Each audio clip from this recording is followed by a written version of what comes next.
भाद्र 23-24 को जुन घटना भयो जेएनजी आन्दोलन हैन, यसबाट चाहिँ नेपालमा एउटा नयाँ परिस्थिति सिर्जना भएको छ। अहिलेसम्म हामीले चाहिँ इभन राजनीतिमा मात्रै होइन, हामीले चाहिँ राज्यका जति पनि अवयवहरू छन्, निकायहरू छन्, अहिलेसम्म हामीले जुन ढर्राले, जुन तरिकाले चाहिँ यो देशका राज्यका निकायहरू चलिरहेका थिए, उनले जुन प्रकारले डेलिभर दिइरहेका थिए, अब त्यो ढङ्गले चाहिँ त्यो ढर्राले, त्यो तरिकाले काम गरेर चाहिँ पुग्नेवाला छैन, पुगेन। र त्यो जेएनजी विद्रोहको एउटा मुख्य सन्देश चाहिँ त्यो हैन, जुन हाम्रो काम गर्ने शैली, तौर तरिका जुन खालको थियो, त्यसमा चाहिँ हामीले अब स्टेप फरवर्ड गर्नु पर्यो हैन। अलि बढी जनमुखी हुनु पर्यो, अलि बढी सेवाग्राहीमुखी हुनु पर्यो, अलि बढी जनताप्रति चाहिँ वफादार हुनु पर्यो, अलि हामी ड्युटिफुल हुनु पर्यो भन्ने नै सन्देश हो। र त्यसतर्फ चाहिँ हामी राज्यका सबै निकायहरू, राजनीतिदेखि लिएर हामी जति पनि सरकारका अङ्गहरू छन् हैन, कर्मचारीदेखि लिएर सारा क्षेत्रमा रिफर्म हैन, नयाँ चाहिँ ढङ्गले रूपान्तरण भएर चाहिँ हामी जानुपर्ने स्थिति छ र त्यो जानुको विकल्प छैन। अब त्यसपछि चाहिँ यसले अब कुनै पनि देश कस्तो हुने भन्ने कुरा त्यो देशको राजनीतिले निर्धारण गर्छ। कुनै पनि देशको राजनीति ठिक नहुँदासम्म, राजनीति सही नहुँदासम्म कुनै पनि देश सही ढङ्गले अगाडि बढ्न सक्दैन। त्यसले गर्दाखेरि यसो मतलब अब हामीले अहिलेसम्म गलत राजनीति गऱ्यौँ, हाम्रा नेताहरू सबै गलत हुन्, पार्टीहरू सबै गलत हुन् भन्ने कुरा जुन भाष्य जबरजस्ती निर्माण गरिएको छ, त्यो कुरा गलत छ हैन। हाम्रो नेतृत्वले चाहिँ कैयौँ जोखिम मोलेर, कैयौँ जीवनको एउटा समेत जोखिम मोलेर चाहिँ देशलाई यहाँसम्म चाहिँ हामीले चाहिँ हाम्रो नेतृत्वले ल्यायो, त्यो सही छ। तर चाहिँ अब हाम्रो नेतृत्वको जुन खालको सोचाइ छ, जुन खालको सोच्ने तरिका छ, काम गर्ने जुन शैली छ, यो शैलीले यतिले मात्रै पुगेन। अब यसमा चाहिँ अरू स्टेपहरू चाहिँ फरवर्ड गर्नुपर्ने, अरू स्टेपहरू हामीले चाहिँ लिनुपर्ने देखियो। त्यसले गर्दाखेरि चाहिँ अब नयाँ ढङ्गले रूपान्तरण भएर हैन जानुपर्ने स्थिति छ। र त्यसबाट हामीले चाहिँ सचिएर, त्यसबाट यो आन्दोलनबाट हामीले सिकेर हैन, आफूलाई परिस्थिति गरेर, आफूलाई रूपान्तरण गरेर चाहिँ एउटा नयाँ ढङ्गले चाहिँ जानुपर्ने स्थिति छ। यस्तो छ, अब अहिले यो पछिल्लो समयमा जुन खालको राजनीतिक ध्रुवीकरण भइरहेको छ हैन, यसलाई चाहिँ हामीले एउटा ढङ्गले मात्रै हेर्नु हुँदैन। यसलाई चाहिँ अलिकति द्वन्द्वात्मक हिसाबले चाहिँ यसको विश्लेषण गर्नु पनि जरुरी छ हैन। आज पुराना दलहरू, पुराना चाहिँ पार्टीहरू जुन भनिएका छन्, ती पार्टीहरूको किन ध्रुवीकरण भइरहेका छन्, आज नयाँ दल भन्नेहरू कसरी र के का निम्ति ध्रुवीकरण भइरहेका छन् भनेर चाहिँ छुट्टै ढङ्गले चाहिँ यसको चाहिँ विश्लेषण गर्नु पनि जरुरी छ। र अब एउटा चाहिँ देशमा भनौँ न, यो जेएनजी विद्रोहपछि एउटा अब नयाँ एउटा ढङ्गले जान्छ भन्ने पनि मान्छेहरूको आशा थियो। तर पछिल्लो घटनाक्रमले चाहिँ फेरि अब देश कता जाने हो हैन, देशले कुन लय लिने हो, यो ट्र्याक आउट हुने हो कि भन्ने खालको स्थिति पनि छ। किन भन्दा हामीसँग अहिले अब जनताले निर्वाचित गरेको संसद छैन हैन, जनताले चुनेका जनप्रतिनिधि छैनन् र देश अहिले एउटा चाहिँ भनौँ न एउटा चाहिँ जिरोमा छ।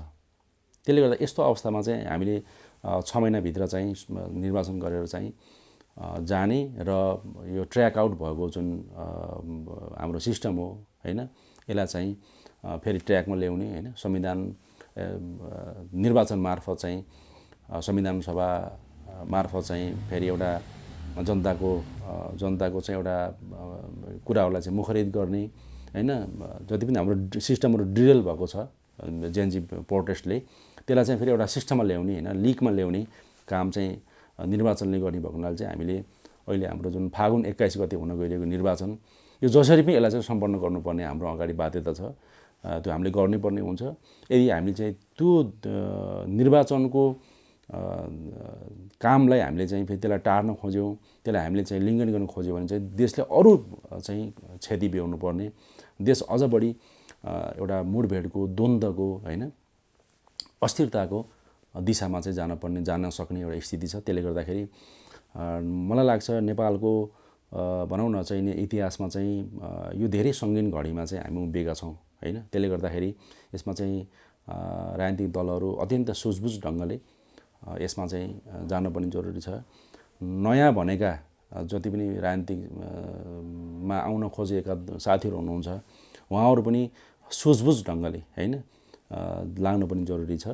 र अल्टिमेट चाहिँ हाम्रा आफ्नै सिद्धान्त, हाम्रा आफ्नै दर्शन, हाम्रा आफ्नै तपाईँको चाहिँ पार्टीका आफ्नै दाउपेचहरू छन्।